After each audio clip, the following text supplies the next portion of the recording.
My name is Jessica, and on the morning of my 18th birthday, my parents handed me a garbage bag. Not a suitcase. Not a birthday gift. A black plastic garbage bag filled with my clothes. My mom stood by the front door with her arms crossed, refusing to look me in the eyes. My stepfather leaned against the wall like he had been waiting for this day for years. My younger brother watched from the stairs, saying nothing while my entire life fit into a single trash bag. "You wanted to be an adult," my stepfather said. "Congratulations. Figure it out." I remember laughing. Not because it was funny. Because my brain couldn't accept that the people who had raised me were actually throwing me out with nowhere to go. I had $83 in my checking account. No car. No relatives willing to take me in. No backup plan. I kept waiting for someone to stop me. For my mom to say it was just a lesson. For someone to tell me to come back inside. Instead, the front door slammed behind me. That sound stayed with me for years. I spent my first night as an adult sitting on a park bench, trying to decide whether I should spend my last money on food or save it for a cheap motel. I cried until there were no tears left, then promised myself something I never thought I'd actually accomplish. One day I'd build a life where no one could ever make me feel that powerless again. It wasn't revenge. At least that's what I told myself. The years that followed were brutal. I worked jobs most people quit after a week. I slept in places no one should have to sleep. I was lied to, underpaid, humiliated, and more than once I wondered if my family had been right about me all along. But every time I wanted to give up, I remembered that garbage bag. I remembered the look on my mother's face when she chose silence over protecting me. And I kept going. Slowly everything changed. I built a business from the ground up. I bought the kind of home I used to drive past and dream about. For the first time in my life, I wasn't surviving anymore. I was successful. Then, after 10 years of complete silence, my phone rang. The caller ID made my stomach drop. I almost ignored it. Instead, I answered. She didn't apologize. She didn't ask how I'd been. The first words out of her mouth were, "Jessica, we're family. We need your help." A week later, they were standing on my front porch, smiling like they'd never abandoned me. But they weren't there because they loved me. They wanted something. Something so big that they were willing to rewrite history, pretend the past never happened, and expect me to forget the worst day of my life. They thought success had erased my memories. They couldn't have been more wrong. What I discovered over the next few weeks exposed lies that had been buried for over a decade, and forced me to choose between the family that had discarded me, and the life I'd fought so hard to build. I opened my front door. I looked at the people who had once thrown me away like yesterday's trash. And I had no idea that letting them inside would become the biggest mistake of my life. My name is Jessica, and before anyone tells you that parents always want what's best for their children, let me tell you about mine. I grew up in a small town where everyone knew everyone else's business. From the outside, we looked like a perfectly normal family. My mom worked long hours at a medical office, my stepfather, Richard, owned a small construction company, and my younger brother, Tyler, was the favorite child everyone loved to brag about. Then there was me. I wasn't the rebellious teenager people imagine when they hear stories like this. I got decent grades, worked part-time at a grocery store after school, and tried my best to stay out of trouble. I even helped pay for groceries whenever I could because money was always tight. At least that's what I believed. Looking back now, I realize money wasn't the real problem. I was. Or at least that's how Richard made me feel. He married my mom when I was 9 years old. At first he acted kind. He brought me birthday presents, took us out for ice cream, and told everyone he was proud to be my stepdad. But after he and mom got married, everything slowly changed. The compliments disappeared. Then came the criticism. "Jessica, you're too sensitive. Jessica, stop wasting electricity. Jessica, why can't you be more responsible like Tyler?" No matter what I did, it wasn't enough. If Tyler forgot to clean his room, Richard laughed it off. If I left a single plate in the sink, he'd lecture me for 20 minutes about respect and responsibility. Mom always stood nearby, listening in complete silence. That hurt more than Richard's words ever could. By the time I turned 16, I was paying for my own clothes, my phone bill, school supplies, and anything else I needed. Richard called it building character. Meanwhile, Tyler got a brand new car for his 17th birthday. When I asked if I could borrow it once to get to work because my bicycle had a flat tire, Richard looked at me like I'd insulted him. "You want a car?" he asked. "Earn one." "I am earning money," I replied quietly. "Not enough." Tyler stood behind him with the biggest grin on his face. That was the first time I realized my brother wasn't just enjoying the attention. He enjoyed watching me lose. I threw myself into work instead of arguing. Every paycheck went into my savings account. My dream was simple. Graduate. Move out. Go to college. Never ask my family for anything again. Sounded easy enough. Until Richard found out how much I'd saved.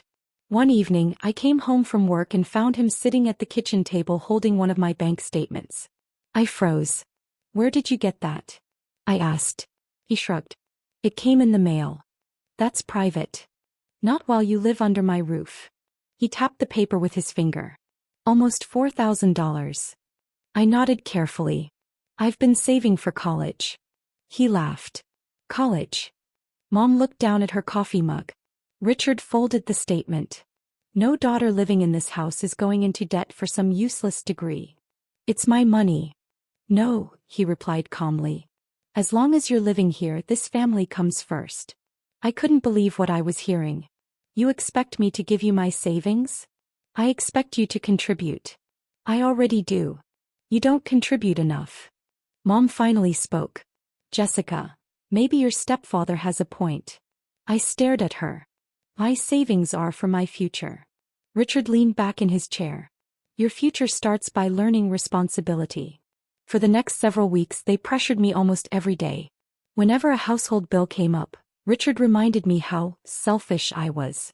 Whenever groceries were expensive, he hinted that I had thousands sitting untouched. Tyler loved joining in. "Guess college is more important than helping your own family." Every conversation ended the same way, with me walking away before I said something I'd regret. As my 18th birthday got closer, the atmosphere inside the house became unbearable. Richard barely acknowledged me unless he wanted money.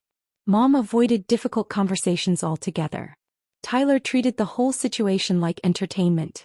Then 3 days before my birthday, Richard called everyone into the living room. His expression was unusually calm. "I've made a decision," he announced. Mom didn't look surprised. Tyler smirked. I suddenly felt a knot forming in my stomach. Richard looked directly at me. "Once you turn 18, you're officially an adult." I nodded slowly. "So?" He smiled. "So, adults pay their own way." Something in his tone made my heart start racing. I looked toward Mom, silently begging her to say something. Anything. Instead, she kept her eyes fixed on the floor. That's when I realized she already knew exactly what Richard was planning. And whatever was coming, she had already agreed to it. The next 3 days felt like a countdown I couldn't stop. Richard acted strangely cheerful, almost as if he were looking forward to something. Tyler followed him around with the same smug grin that had become impossible to ignore. Mom barely spoke to me at all. Every time I tried to start a conversation, she found an excuse to leave the room. It was like I had already disappeared from the family before I had even left the house. I kept telling myself I was overthinking everything. Maybe Richard was trying to scare me into giving him my savings. Maybe Mom would finally stand up for me. I wanted to believe that. My 18th birthday arrived on a rainy Saturday. There was no birthday breakfast. No card. No cake. I woke up expecting at least a simple, happy birthday. Instead, I found Richard sitting in the living room waiting for me. "Good," he said, checking his watch. "You're awake." My stomach tightened. "Can we talk?" I asked. "We're about to." Mom walked in from the kitchen carrying a black garbage bag. First, I thought she was cleaning. Then she placed it at my feet. Inside were my clothes. Not folded. Not packed with care. Just thrown together. "What is this?" I whispered. Richard stood up. "You turned 18 today." "I know. So you're an adult." I looked between him and Mom, hoping someone would smile and tell me this was some twisted joke. Nobody did. "You have until noon to leave." For a few seconds I couldn't even speak. Leave. This isn't a hotel. I have nowhere to go. Richard shrugged. "That's part of growing up." I turned toward my mother. "Mom." Her eyes filled with tears, but she still didn't move. "Please say something." She finally looked at me. "I think it's time for you to learn to stand on your own." Those words hurt more than anything Richard had ever said. "You agreed with this?" She wiped away a tear. "It'll make you stronger." "No," I replied, my voice shaking. It's going to make me homeless. Richard walked toward my bedroom. Get the rest of your things. I don't have the money for an apartment. You have savings. My college savings. He smiled without any warmth. Exactly. I rushed upstairs trying to think of a way to stop this. Every memory I'd built in that room suddenly felt meaningless. I packed the few things they hadn't already stuffed into garbage bags. My laptop, some books, family photos, and the notebook where I'd written every dream I had for the future. As I zipped my backpack, Tyler leaned against the doorway. You know, he said, Dad thinks you'll come crawling back in a week. He's not my dad. Tyler laughed. Whatever. Either way, don't expect your room to still be here. What does that mean? We're turning it into my gaming room.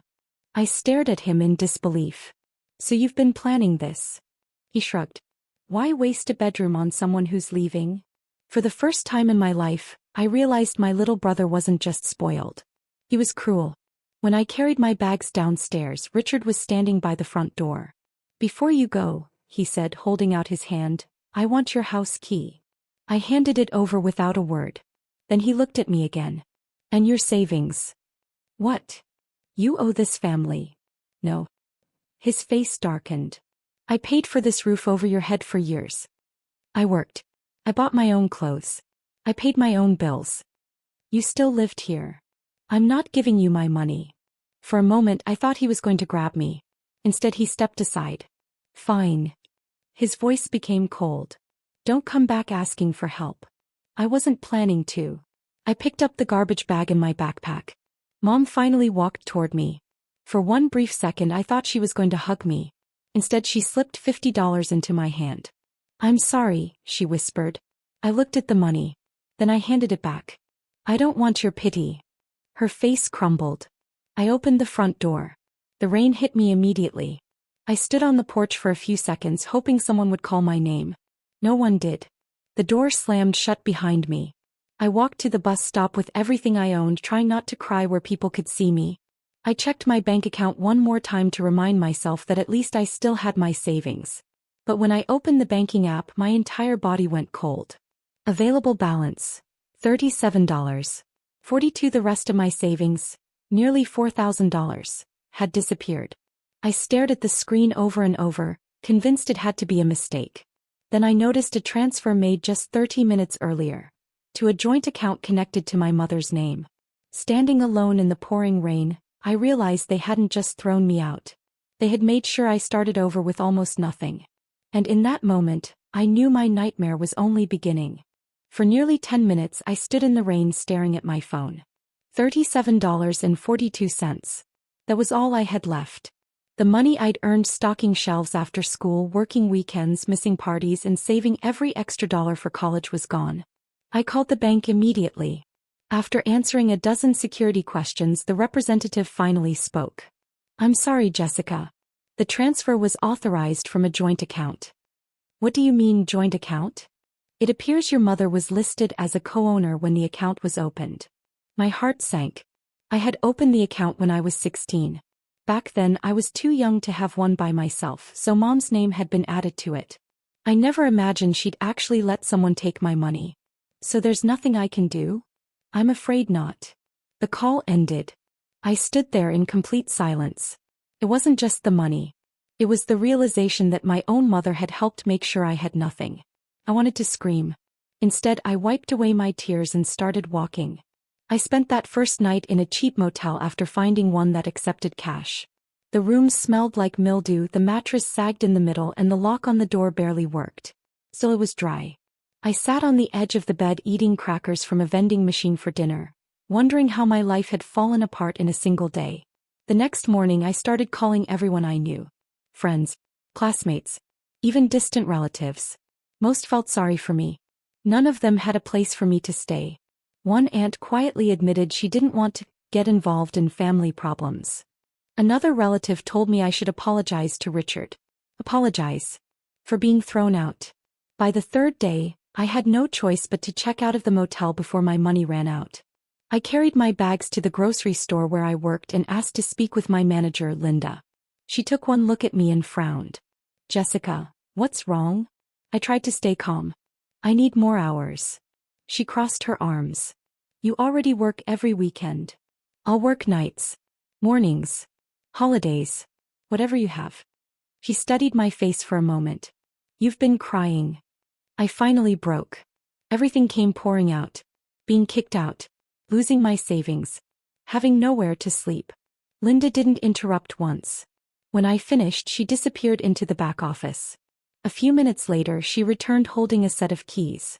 My brother owns a small apartment above his auto repair shop, she said. It's old and needs work, but it's empty. I can't afford much. He isn't asking much. How much? She smiled. He said you can stay there for free for 1 month. I couldn't believe it. Why would he do that? Because someone once did the same thing for him. For the first time in days, I cried for a different reason. The apartment was tiny. The wallpaper was peeling. The kitchen had cabinets older than I was. The couch had a tear across one arm. But to me it looked like a palace. It was mine.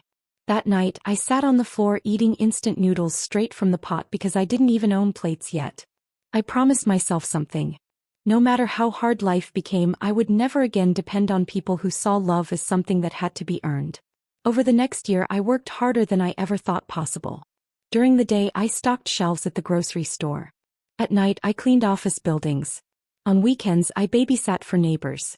Some nights I slept only 4 hours. Every dollar mattered. I slowly bought secondhand furniture, saved what little I could, and eventually enrolled in community college 1 class at a time. It wasn't the future I'd dreamed of. But it was a future. Then, almost a year after I was kicked out, my phone buzzed with a message from Tyler. It was the first time anyone in my family had contacted me. For one hopeful second, I thought maybe Mom wanted to apologize. Instead, the message read, "Richard says you still owe us for raising you. If you don't start paying us back, we'll take you to court." I read it 3 times before bursting into laughter. Not because it was funny. Because it was unbelievable. I ignored the message. An hour later, another one arrived. This time it was a picture. Richard was standing in front of a brand new pickup truck. The caption underneath made my blood boil. "Thanks for helping us afford it." I stared at the screen, realizing exactly where my college savings had gone. They hadn't used my money to pay bills. They hadn't needed it to survive. They had stolen my future. To buy themselves a new life. That was the moment something inside me changed forever. I stopped hoping they would one day become the family I deserved. From that day forward, I made a new promise. The next time they heard my name, it wouldn't be because I needed them. It would be because they needed me. The day I stopped expecting an apology was the day my life finally started moving forward. It wasn't easy. There were nights when I fell asleep over my textbooks after working 2 jobs. There were weeks when my refrigerator held nothing but eggs, bread, and instant noodles. Every dollar had a purpose, and every setback felt like another test. But unlike the life I'd left behind, every step forward belonged to me. 2 years later, I graduated from community college with honors and transferred to a university to finish my business degree. I kept working while taking classes, and although I was exhausted most of the time, I refused to quit. Linda remained one of my biggest supporters. "You've got something most people don't," she told me one evening. "What's that?" "The ability to keep going after everyone else would have given up." Her words stayed with me. After graduation, I landed an entry-level position at a growing marketing company. The pay wasn't amazing, but I treated every project like it was the opportunity of a lifetime. I volunteered for extra assignments, stayed late, and learned everything I could. Within 5 years, I had climbed into management. A year later, I partnered with 2 coworkers to launch our own digital marketing agency. The first year was terrifying. The second was barely better. By the 3rd year, everything changed. One major client recommended us to another. Then another. Soon we had more work than we could handle. For the first time in my life, I wasn't counting pennies. I bought a modest but beautiful house. Paid off every debt. Started a scholarship fund for students who had been kicked out by their families. Every achievement felt like proof that Richard had been wrong about me. Almost 10 years passed without a single phone call from my family. No birthdays. No holidays. Nothing. Then one afternoon, my assistant knocked on my office door. "Jessica." "Yeah. There's a woman here asking for you." "Does she have an appointment?" "No. But she says she's your mother." My heart nearly stopped. I looked through the glass wall of my office. There she was. Older. more tired, holding her purse tightly with both hands. For a second, I saw the woman who used to read bedtime stories to me before Richard entered our lives. I walked into the lobby. Mom. Her eyes immediately filled with tears. Oh, Jessica. She reached out for a hug. I stepped back. The hurt on her face was obvious. You look successful, she said quietly. You noticed. I've missed you. I couldn't help laughing. You missed me. Every day. You had 10 years. She lowered her eyes. I know. So why are you here now? Before she could answer, a black SUV pulled into the parking lot. Richard climbed out. My entire body tensed. He walked toward us wearing an expensive suit and the same arrogant expression I remembered. Except this time, it looked forced. Jessica, he said, smiling like we were old friends. You've done well. I folded my arms. What do you want? His smile faded slightly. We're family. No. He blinked. I stopped being family the day you threw me out. Mom started crying again. Please don't do this. I'm not the one who started it. Richard cleared his throat. We've made mistakes. Mistakes. You were young. So were you, I shot back. Old enough to know stealing from an 18-year-old wasn't a mistake. For the first time he looked uncomfortable. Then he surprised me. That money, he began, was never my idea. I looked at Mom. She shook her head violently. Richard, don't. He ignored her. Your mother convinced me. Everything went silent. I stared at him. What? It was her idea to move the money. Mom's face turned pale. He's lying. No, Richard replied calmly. You said Jessica needed to learn that life wasn't free. I never said that. You absolutely did. They began arguing right there in the lobby. Years of buried resentment exploded between them. You told me she'd forgive us. You said we'd pay it back. You spent it. So did you. I couldn't believe what I was hearing. Neither of them was denying the theft. They were arguing over whose fault it had been. Then Mom turned toward me with tears streaming down her face. Jessica, there's something I've never told you. Richard immediately shouted, Don't you dare. She ignored him. The reason we came today isn't just because we need help. My stomach tightened. What are you talking about? She took a shaky breath. Everything you believed about why you were kicked out was built on a lie that started long before your 18th birthday. And in that moment, I realized the truth I'd spent 10 years searching for was finally about to come out. I just wasn't prepared for how much it would change everything I thought I knew. I looked from my mother to Richard, waiting for someone to explain. Neither of them spoke. The silence stretched so long that even the receptionist stopped pretending not to listen. Finally, I broke it. Somebody tell me the truth. Mom took a shaky breath. We shouldn't do this here. No, I replied firmly. You've made me wait 10 years. You're not leaving until I know why. Richard sighed heavily. Jessica. I said the truth. Mom slowly sat down in one of the chairs in the lobby, covering her face with her hands. I was scared, she whispered. Scared of what? Of losing everything. I frowned. What does that mean? She looked at me with tears in her eyes. When your father passed away, he left behind a life insurance policy. I froze. My dad had life insurance? She nodded.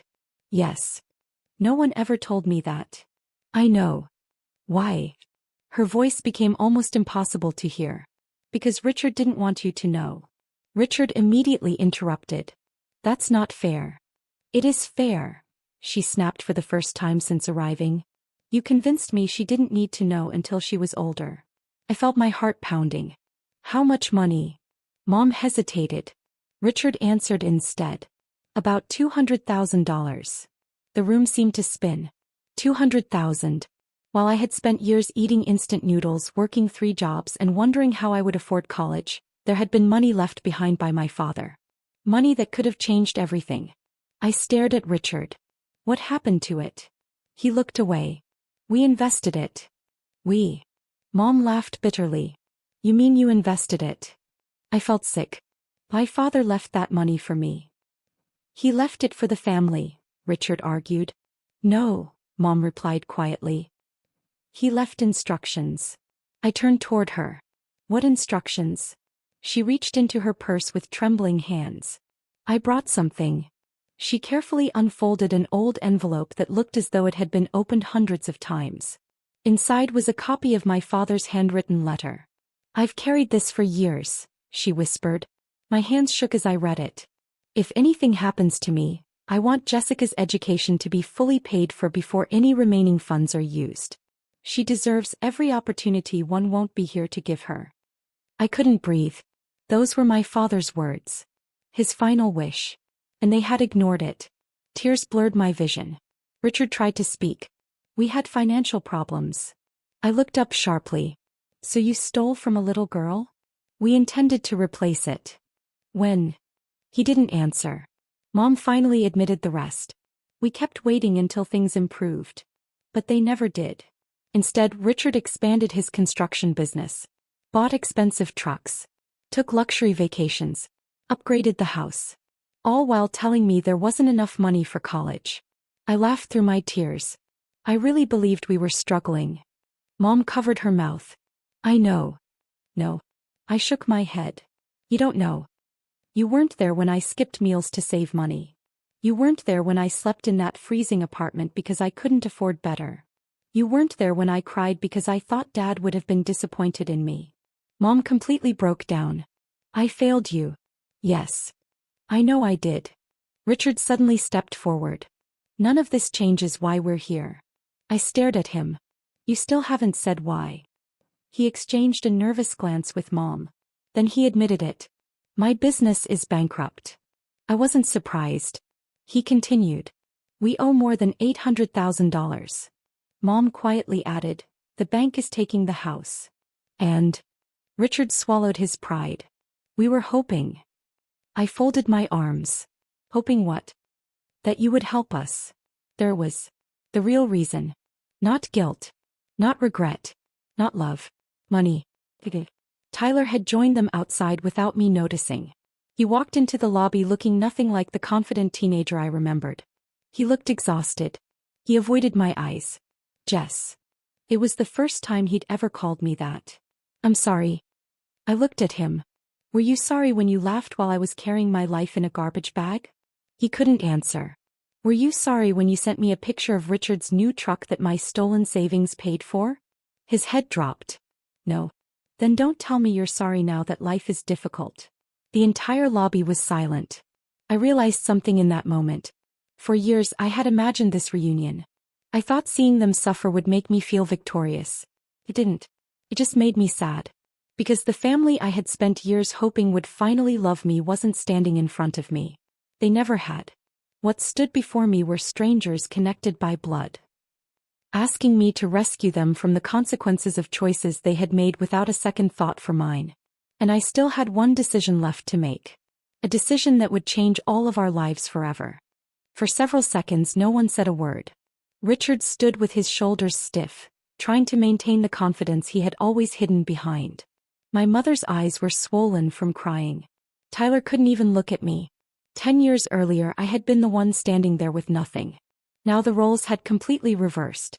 Richard finally cleared his throat. So, will you help us? The question hung in the air. I looked at each of them before answering. Why should I? Mom stepped forward. Because we're your family. I let out a slow breath. Family. I couldn't stop myself from laughing. You keep using that word like it means something. It does, she whispered. No, Mom. Family doesn't throw an 18-year-old out of the house with a garbage bag. Her eyes filled with fresh tears. Family doesn't steal a child's college fund. Richard interrupted. We've admitted we made mistakes. I turned toward him. Mistakes. You keep calling them mistakes as if you accidentally spilled coffee on the carpet. I took another step closer. You chose to kick me out. You chose to take my savings. You chose to ignore Dad's final wishes. And for 10 years you chose not to call. Richard's jaw tightened. You've done well for yourself. Surely you can afford to let the past go. That sentence hit me harder than anything else.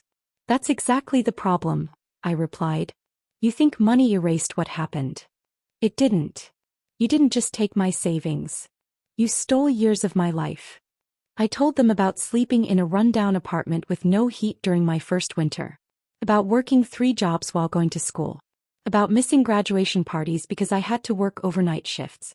About eating the same cheap meals for weeks because I couldn't afford anything else. I earned every single thing I have, I said. And I earned it without any of you. Tyler finally spoke. I know I was awful. I looked at him. I was a kid. So was I. He opened his mouth then closed it again. There was nothing he could say. My mother slowly reached into her purse and pulled out the old copy of my father's letter. She held it out to me. I should have given you this years ago. I took it carefully. This belongs to you. For the first time since they arrived, I saw genuine shame in her face. I failed as your mother, she said quietly. I let fear control me. I let Richard make decisions I knew were wrong. I kept telling myself I'd fix everything later. She wiped away another tear. But later never came. I nodded slowly. I appreciate you finally telling me the truth. Richard looked frustrated. So what happens now? I turned toward him. Now you live with the consequences. His face hardened. You're seriously going to let us lose everything? I stared directly into his eyes. Do you remember what you told me when I said I had nowhere to go? He frowned. I don't remember. I do. I repeated his exact words. That's part of growing up. His expression changed instantly. You also told me something else. Figure it out. Silence. The words landed harder than I expected. He knew I remembered every single one. I figured it out, I continued. Now it's your turn. He looked furious. So that's it. That's it. He shook his head. You're no better than we are. I smiled sadly. No. The difference is that I'm not throwing you out. I'm simply refusing to rescue you. Mom grabbed Richard's arm before he could say another word. Stop. She looked at me one last time. I don't expect forgiveness. I don't even expect another chance. I just wanted you to know the truth. I nodded. And now I do. She turned to leave but I stopped her. Mom. She looked back. I won't pay your debts. Hope disappeared from her face. But. Richard immediately turned around. I continued. I've already spoken to my attorney. All 3 of them looked confused. What are you talking about? Richard asked. I held up my father's letter. This changes everything. My attorney believes there may still be legal options regarding Dad's estate and the money that was meant for my education. Richard's face turned completely white. What? I've spent my entire life paying for choices I never made. I folded the letter and slipped it into my bag. It's time the people responsible answered for theirs. Without another word, I walked back toward my office. As the elevator doors closed, I caught one last glimpse of Richard. For the first time in my life. The man who had always seemed untouchable looked genuinely afraid. And somehow that wasn't the victory I had imagined. It was simply the moment I finally realized I was free. After that meeting, I didn't hear from my family for almost 2 months. There were no angry messages. No guilt trips. No surprise visits. For the first time since they had walked into my office, everything was quiet. During those weeks, I met several times with my attorney. We gathered every document we could find. Bank records, copies of my father's will, insurance paperwork, and the letter he had written before he passed away. The more we uncovered, the clearer the picture became. My father had never intended for the money to be used the way it was. Whether enough evidence remained to win a lawsuit after so many years was uncertain, but one thing was undeniable. His wishes had been ignored. After thinking about it for days, I made a decision that surprised even my attorney. I wasn't going to spend years in court chasing money. No amount of money could give me back the childhood I lost. No legal victory could erase the memory of standing in the rain with a garbage bag full of clothes. What I wanted wasn't revenge. It was peace. Instead, I sent one final letter to my mother and Richard through my attorney. It was short. It explained that I would not pay their debts, co-sign any loans, or provide financial support. I also made one thing very clear. If they ever tried to use my name, my business, or my father's estate to obtain money again, I would pursue every legal option available. Then I wished them well. That was it. No insults. No yelling. No revenge. Just boundaries. A few weeks later, my mother asked if we could meet alone. After thinking about it for several days, I agreed. We met at a quiet little cafe halfway between our towns. She looked older than I remembered. Life had clearly taken its toll. For several minutes we simply sat there in silence. Finally she spoke. I left Richard. I looked at her surprised. When? A few weeks after we saw you. What changed? She gave a sad smile. I finally realized I'd spent years protecting the wrong person. She admitted that after my father died she had been terrified of raising me alone. Richard had seemed dependable, confident, and willing to provide stability. Little by little he had taken control of the finances, the decisions, and eventually even her voice. I'm not blaming him for everything, she said. I made my own choices. She looked down at her hands. And every time I stayed silent, I chose him instead of you. Hearing her finally accept responsibility didn't erase the pain. But it did make the truth easier to carry. I'm sorry, she whispered. I know those words can't fix anything. They can't, I answered honestly. But they matter. For the first time in over a decade we talked, not as mother and daughter pretending everything was fine, but as two people facing the consequences of the past. We didn't magically become close again. Trust doesn't return in a single conversation. It has to be rebuilt one choice at a time. Over the next year we met occasionally for coffee. Sometimes we talked about my father. Sometimes we talked about nothing important at all. Some meetings went well. Others were awkward. Healing wasn't a straight line. As for Richard, I never saw him again. I later heard through mutual acquaintances that his construction company closed permanently. He sold most of his belongings and eventually moved to another state to start over. Tyler reached out several months later with a handwritten letter. Unlike his earlier apology, this one didn't ask for anything. He admitted that as a teenager he had copied Richard because he thought cruelty was strength. He wrote that becoming a father himself had forced him to confront the kind of example he wanted to set for his own children.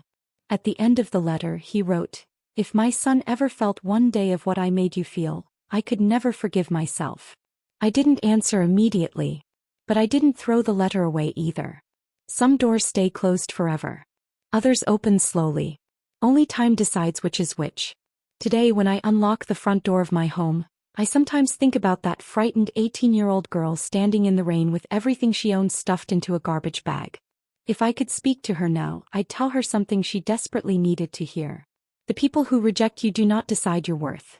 The people who underestimate you do not determine your future. And the hardest beginnings can lead to the strongest endings. Success wasn't the biggest victory of my life. Freedom was. Freedom from fear. Freedom from guilt. Freedom from spending my life trying to earn love from people who had already decided not to give it. Real family isn't defined by blood. It's defined by the people who stand beside you when you have nothing, celebrate you when you succeed, and never make their love depend on what you can give them. I lost the family I was born into. But along the way I found the family I chose. And in the end that made all the difference. What would you have done in my situation? Let me know in the comments.